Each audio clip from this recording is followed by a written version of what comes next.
Bom dia, amados irmãos, que a graça e a paz do nosso Senhor Jesus estejam com todos. Hoje a nossa leitura e meditação é do livro do profeta Isaías, capítulos 57 e 58. O capítulo 57 inicia com o profeta descrevendo a indignação de Deus com a situação angustiosa dos justos que estavam sendo explorados pelos líderes cruéis, corruptos e imorais da sociedade de Judá. Todavia, Deus busca poupar os seus fiéis dos horrores deste mundo com a morte. Como foi o caso de muitos do povo de Judá que foram livres de passar pela vergonha e sofrimento do exílio e alcançaram descanso no seio de Abraão, onde estão aguardando a ressurreição de Cristo. Versos 1 e 2 na nova tradução da linguagem de hoje. As pessoas direitas morrem e ninguém se importa. Os bons desaparecem e ninguém percebe. É o poder do mal que os leva embora, mas eles encontram a paz. Os que vivem uma vida correta descansam em paz na sepultura. Durante os últimos dias de Judá e de Jerusalém, antes do cativeiro babilônico, a terra e a cidade estavam contaminados com os ídolos. O rei Ezequias e Josias levaram as pessoas a destruir os ídolos, mas quando um rei ímpio assumia o trono, o povo voltava para os velhos hábitos. Tanto Isaías quanto Jeremias advertiram ao povo que Deus os puniria por violar a sua lei, mas eles persistiram nos caminhos das nações ímpias ao seu redor.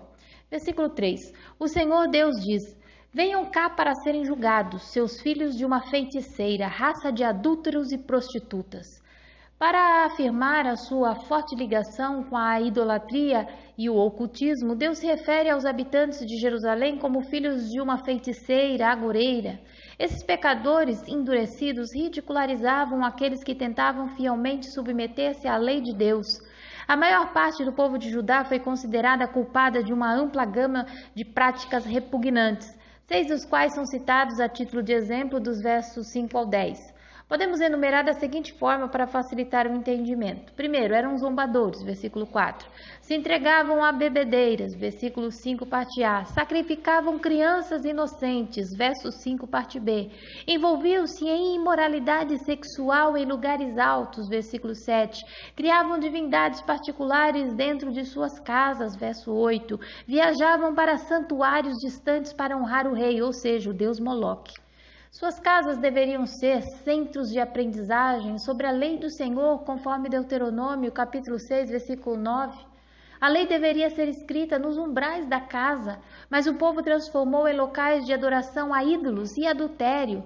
Leito e nudez podem se referir à perversidade sexual envolvida nesse tipo de culto, ou podem simbolizar a idolatria, que era por vezes comparada ao adultério espiritual. Mas eles também foram considerados culpados de se juntarem a líderes pagãos e confiarem neles para proteção, em vez de confiar em Deus. Pois confiar em um governante pagão e seu exército era o mesmo que confiar no falso Deus que eles adoravam. Em 2 Reis, no capítulo 21:16, vemos o exemplo de um rei que ajudou a perverter o povo com a idolatria, feitiçaria e toda sorte de abominações.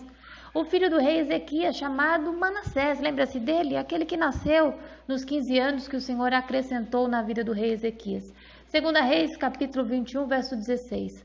Manassés também derramou tanto sangue inocente que encheu Jerusalém de um lado a outro. Além disso, levou Judá a cometer pecado, a fim de que fizessem o que o Senhor reprovava. Todavia, Deus deixa bem claro qual será a recompensa de quem confiava nos ídolos e que somente aquele que confia nele obtém de fato descanso. Versículo 13. Quando você clamar por ajuda, que a sua coleção de ídolos a salve. O vento levará todos eles, um simples sopro os arrebatará. Mas o homem que faz de mim o seu refúgio receberá a terra por herança e possuirá o meu santo monte. Por isso, tome cuidado, qualquer coisa que venhamos a confiar que não seja o Senhor se torna o nosso Deus e, portanto, é um ídolo. Pode ser a nossa formação, experiência, trabalho, dinheiro, filhos, cônjuges, amigos ou posição. Todavia o profeta dá uma palavra de esperança, uma mensagem de paz aos arrependidos. Verso 14. Disse-á: aterrai, aterrai, preparai o caminho, tirai os tropeços do caminho do meu povo. Ou seja, O caminho de volta será construído e os obstáculos removidos, de modo que os exilados voltarão à terra e servirão ao Senhor. Este poderoso Deus havia escolhido fazer a sua morada com os de espírito contrito e humilde. Esta afirmação era um conforto para os humildes, mas um aviso aos espiritualmente orgulhosos. O orgulho é um pecado que Deus odeia e que Deus resiste. Versículo 15: Pois assim diz o alto e sublime, que vive para sempre e cujo nome é santo. Habito no lugar alto e santo, mas habito também com o contrito e humilde de espírito, para dar novo ânimo ao espírito do humilde e novo alento ao coração do contrito. Embora Deus conheça os caminhos do seu povo, Ele vai curar, ou seja, perdoá-los e restaurá-los. Versículo 18: Eu vi os seus caminhos, mas vou curá-lo. Eu o guiarei e tornarei a dar-lhe consolo. Por sua parte, os redimidos do Senhor responderão à graça de Deus louvando. Eles reconhecerão que a paz de Deus está disponível a todos os que estão perto e longe, ou seja, judeus e gentios. A terra prometida foi reservada para aqueles que confiaram no Senhor e demonstram um espírito arrependido. Havia chegado a hora de Deus curá-los, orientá-los e consolá-los. Versículo 19: Criando louvor nos lábios dos pranteadores de Israel, paz, paz aos de longe e aos de perto, diz o Senhor, quanto a ele eu o curarei. Todavia o perverso perecerá e para ele não haverá paz. Versículo 21: Para os ímpios não há paz, diz o meu Deus. Pois bem, capítulo 58, Deus ordenou que Isaías anunciasse corajosamente e claramente à casa de Jacó as suas transgressões. Versículo 1: Clama a plenos pulmões, não te detenhas, ergue a voz como a trombeta e anuncia ao meu povo a sua transgressão e à casa de Jacó os seus pecados. O profeta proclamou acerca de pecados específicos que se tornaram impedimentos para a bênção celestial, como o jejum hipócrita. As pessoas frequentavam o templo, jejuavam e pareciam ansiosos para buscar o Senhor, mas o culto era apenas uma aparência externa. Seus corações estavam longe de Deus. Verso 2: Mesmo neste estado, ainda me procuram dia a dia, têm prazer em saber os meus caminhos, como o povo que pratica a justiça e não deixa o direito do seu Deus. Perguntam-me pelos direitos da justiça, têm prazer em se chegar a Deus.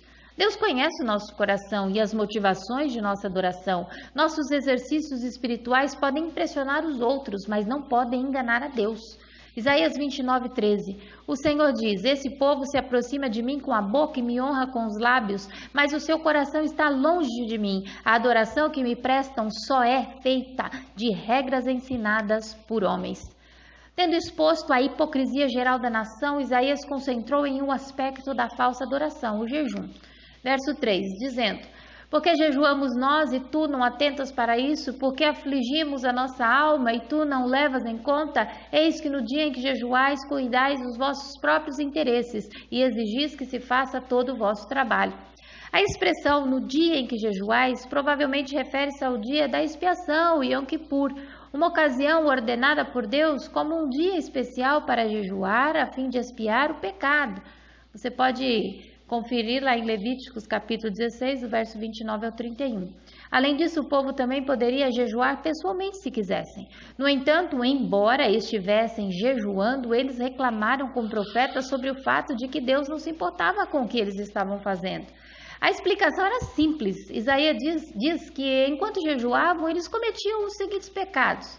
Primeiro, faziam o que queriam, Isaías 58, versículo 3. Segundo, oprimiam os empregados, versículo de número 3.